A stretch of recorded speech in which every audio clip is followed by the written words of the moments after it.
Hello friends, welcome to my YouTube channel. Friends, आज की video में हम डिस्कस करेंगे जो टेलबोन होती है उसके दर्द के बारे में। टेलबोन फ्रेंड्स, हमारा जो वर्टिब्रल कॉलम होता है उसकी जो सबसे लास्ट वाली जो बोन होती है उसे टेलबोन कहते हैं। बैठने के टाइम पर इस बोन का इस्तेमाल होता है और इसके सपोर्ट से आप प्रॉपर पोस्चर में बैठ पाते हैं। बैठने के टाइम पर इसमें दर्द होता है और ऐसी बहुत सारी कंडीशंस होती हैं जिनके कारण यह इनिशिएट होता है। कभी कभी इंजरी के कारण होता है, कभी कभी किसी प्रकार के ठोकर के कारण यह शुरुआत होता है, परंतु कभी कभी फ्रेंड्स यह इडियोपैथिक होता है, यानी किसी भी प्रकार का कोई रीज़न आप फाइंड आउट नहीं कर पाते हैं, किसी भी प्रकार की चोट नहीं लगती, किसी भी प्रकार की इंजरी नहीं होती, उसके बावजूद यह दर्द होता है। फ्रेंड्स, ये दर्द बहुत ही ज़्यादा तीव्र होता है और आप इसे सहन नहीं कर पाते हैं, बहुत ही ज़्यादा तकलीफ होती है। बैठने में आपको बहुत ही अधिक परेशानी होती है और आप बहुत ही अधिक डिस्कम्फर्ट फील करते हैं। फ्रेंड्स, मेडिकल टर्मिनोलॉजी में इसे कॉक्सीडायनिया के नाम से जानते हैं। आप जब भी कहीं किसी हार्ड सरफेस पर बैठते हैं या चेयर पर बैठते हैं या कहीं पर भी बैठते हैं तो आपके बैठने में जो पोस्चर होता है वह एक प्रेशर क्रिएट करता है, जिसके कारण आपकी जो टेल बोन होती है यानी जो वर्टिब्रल कॉलम की जो कोसेक्स होती है, लास्ट बोन होती है, उस पर पेन क्रिएट होता है और आप बैठ बिल्कुल भी नहीं पाते हैं। जैसे ही आप खड़े होते हैं और चलते हैं तो चूंकि प्रेशर हट जाता है और आपका दर्द डिसअपियर हो जाता है।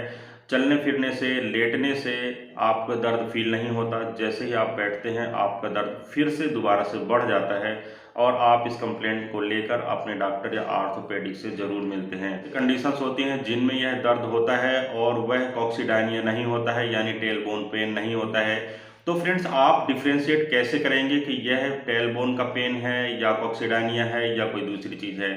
तो फ्रेंड्स, पाइलोनाइडल सिस्ट करके एक कंप्लेंट होती है जिसमें अंदर एक फोड़ा होता है और उससे मवाद का रिसाव होता है। ऐसी कंडीशन में भी यहाँ पर दर्द होता है, लास्ट पॉइंट में आपके दर्द होता है और जिसके कारण यह मिमिक करता है। तो फ्रेंड्स, इसकी डिफरेंशियल डायग्नोसिस यही होती है कि जो कॉक्सीडायनिया का पेन होता है वह आपको केवल बैठने की कंडीशन में होता है।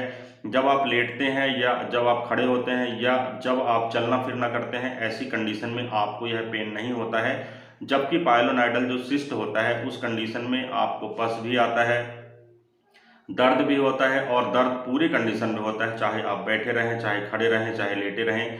हालांकि दोनों के दर्द का जो पॉइंट होता है वह सेम होता है। इसलिए मैंने एक डिफरेंशियल डायग्नोसिस आपको देने की कोशिश की है ताकि आप समझ सकें कि यह कॉक्सीडायनिया है या पाइलोनाइडल सिस्ट है। दूसरी चीज़ फ्रेंड्स, आप बाहर से भी अगर सुपरफिशियली देखेंगे तो नीचे का जो पॉइंट होता है कॉक्सीडायनिया के प्लेस पर, वहाँ पर आपको पस का स्ट्रक्चर दिख सकता है, सिकुड़न दिख सकती है, पेन दिख सकता है, किसी भी प्रकार का आपको इंजरी वहाँ पर दिख सकती है जो पाइलोनाइडल सिस्ट को फोकस करती है। जबकि कॉक्सीडायनिया में ऐसा कुछ भी नहीं होता, सोली यह कंप्लेंट इंटरनल होती है और आपको इस प्रकार की परेशानी का सामना करना पड़ता है। अब बात करते हैं इसके ट्रीटमेंट पॉइंट ऑफ व्यू की। तो फ्रेंड्स, सेक्रल कुशन आपके लिए बहुत यूजफुल होता है और जनरली आर्थोपेडिक सर्जन के द्वारा या आर्थोपेडिक डॉक्टर के द्वारा आपको सुझाया जाता है। यह जो सेक्रल कुशन होता है यह कई शेप का होता है, राउंड शेप का होता है, स्क्वायर शेप का होता है और इसमें पीछे की ओर एक कट बना होता है जहां पर आप जब बैठते हैं तो वो उस कट के ऊपर आपकी टेल बोन आती है और वहां पर किसी भी प्रकार का प्रेशर नहीं लगता टेल बोन के ऊपर और आपको डिस्कम्फर्ट नहीं होता है। उसमें प्रेशर नहीं पड़ने के कारण आपको टेल बोन का दर्द खत्म हो जाता है, वहाँ पर दर्द नहीं करता है। आपको इसे रेगुलर इस्तेमाल करने की एडवाइस की जाती है। आप इसे साथ में कैरी कर सकते हैं। आप जहाँ पर भी बैठते हैं वहाँ पर पहले आप इस कुशन को रखें, उसके पश्चात ही आपको वहाँ पर बैठना चाहिए। आप अपने ऑफिस पर इसे ले जा सकते हैं, आप किसी चेयर पर इसे फिट कर सकते हैं, आप कार में भी इसे रख सकते हैं। आप कहीं आना जाना भी करते हैं तो आपको इस कुशन को साथ में ज़रूर रखना चाहिए, क्योंकि अगर बीच में प्रेशर पड़ता है कभी भी तो यह पेन फिर से रीस्टार्ट हो सकता है और जो कॉक्सीडायनिया ने जो हमारी लास्ट बोन है जिसे हम कोसेक्स के नाम से जानते हैं, उसमें अगर बीच में पेन होगा तो प्रॉपरली उसकी हीलिंग नहीं हो पाएगी। इंटरप्टेड हीलिंग के कारण बार बार आपको पेन होगा और आपकी कंप्लेंट कभी भी नहीं सुधरेगी।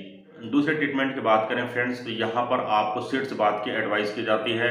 एक चौड़े पात्र में आपको गर्म या कुनकुना पानी भरना है जितना आप सहन कर सकें और उसके बाद आपके जो लोअर बैक का एरिया रहता है उसे उसमें डिप करने की एडवाइस की जाती है ताकि गर्म सेक लगने के कारण वहाँ पर इन्फ्लामेशन से आपको राहत मिल सके। और सिट्स बात ऐसी कई कंडीशंस में आपकी हेल्प करता है जब आपको कॉक्सीडायनिया जैसी कंप्लेंट हो रही होती है। तीसरे ट्रीटमेंट की बात करूं फ्रेंड्स, तो यहाँ पर आपको एक्सरसाइज की एडवाइस की जाती है ताकि जो आपकी बैकबोन है, रिब बोन है, वह स्ट्रांग हो सके, उसमें स्ट्रेंथन आ सके। कई प्रकार की ऐसे एक्सरसाइजेज होती हैं जिससे लोअर बैक का जो एरिया होता है वह अधिक स्ट्रांग हो सकता है और उसमें जो एग्जिस्टिंग इन्फ्लामेशन है वह कम हो सकता है। आप अपने डॉक्टर से या किसी अच्छे योग चिकित्सक से इस बारे में परामर्श कर सकते हैं और ऐसी एक्सरसाइज करके आप इस प्रकार की समस्या से निजात पा सकते हैं। कीगल एक्सरसाइज यहाँ पर बहुत अधिक एडवाइस की जाती है। आप किसी अच्छे योग प्रशिक्षक से इसकी ट्रेनिंग ले सकते हैं, प्रॉपर प्रशिक्षण प्राप्त कर सकते हैं और उसके पश्चात कीगल एक्सरसाइज से आप कॉक्सीडायनिया की कंप्लेंट से निजात पा सकते हैं। अब फ्रेंड्स, अगर आप ये रेगुलर तीनों चीज़ें अपना रहे हैं, यानी सिट्स बात भी आप कर रहे हैं, आप कीगल एक्सरसाइजेज भी कर रहे हैं और आप एक सेक्रल कुशन का भी इस्तेमाल करते हैं, परंतु ऐसा कई पेशेंट में देखा गया है कि आपको इन तीनों चीज़ के इस्तेमाल करने से राहत नहीं मिलती है। इसका मतलब ये बिल्कुल भी नहीं है कि आपको इन सारे मेजरमेंट्स को बंद कर देना है। आपको इन सारे मेजरमेंट्स को अपनाते हुए डॉक्टर से एडवाइस करना है, अपने ऑर्थोपेडिक सर्जन से मिलना है। वह आपकी एग्जामिनेशन कराता है, आपका एक एक्सरे कराता है, आपकी एमआरआई वगैरह कराता है और वहाँ पर यह चेक करने की कोशिश करता है कि वहाँ किसी प्रकार का कोई इन्फेक्शन तो नहीं है, वहाँ की कोई जो बोन है वो फ्रैक्चर तो नहीं है। अगर वहाँ पर किसी भी प्रकार का कोई इन्फेक्शन होता है तो एंटीबायोटिक के इस्तेमाल से उसे दूर करने की कोशिश करता है और किसी भी प्रकार का अगर फ्रैक्चर है तो अकॉर्डिंगली आपको ट्रीटमेंट की एडवाइस की जाती है। परंतु कभी कभी फ्रेंड्स ये देखा गया है कि ऐसे कुछ स्टेरॉइड्स होते हैं जिनके इस्तेमाल से, जिन्हें डायरेक्ट वर्टिब्रल कॉलम में दिया जाता है लोअर सेगमेंट में, उसके बाद आपका कॉक्सीडायनिया ठीक हो जाता है। तो इस पैटर्न को भी अपनाकर, इस ट्रीटमेंट को भी अपनाकर बहुत सारे पेशेंट में राहत प्रदान करने की कोशिश की जाती है। अब फ्रेंड्स, यहाँ पर कभी कभी यह भी देखने को आता है कि सारे कंजर्वेटिव प्रोसीजर्स को आप अपना चुके हैं, थक चुके हैं, यानी सिट्स बात हो गया, आपका सेक्रल कुशन हो गया, आपकी एक्सरसाइजेस हो गई। इसके बाद सपोज करिए आपने इंजेक्शन भी लगवा लिया और उसके बाद भी इंजेक्शन से भी आपको रिलीफ नहीं हो रहा है, एमआरआई में कोई अदर फाइंडिंग्स भी नहीं आ रही है, तो अल्टीमेटली एक लास्ट कंडीशन होती है सर्जिकल प्रोसीजर की। यहाँ पर ओपन सर्जरी करके आपके जो कोसेक्स की जो लास्ट टेल बोन होती है उसे रिमूव कर दिया जाता है, एक्साइज कर दिया जाता है और नो बोन नो पेन के कारण आपको उस एरिया में पेन होना बंद हो जाता है। परंतु यह जो प्रोसीजर होती है फ्रेंड्स बहुत ही बाद में अपनाई जाती है और रेयर अपनाई जाने वाली कंडीशन होती है जिसमें आपके टेल बोन को रिमूव कर दिया जाता है, जिसके कारण किसी भी प्रकार का इरिटेशन नहीं होता है और आपको अपने दर्द से राहत मिल जाती है। तो फ्रेंड्स, आज की वीडियो में मैंने डिस्कस किया कॉक्सीडायनिया के बारे में, टेल बोन का जो पेन होता है, जो बैठने के कारण होने वाला दर्द होता है, उसके बारे में मैंने आज की वीडियो में डिस्कस किया। उम्मीद करता हूँ फ्रेंड्स आपको ये वीडियो पसंद आया होगा।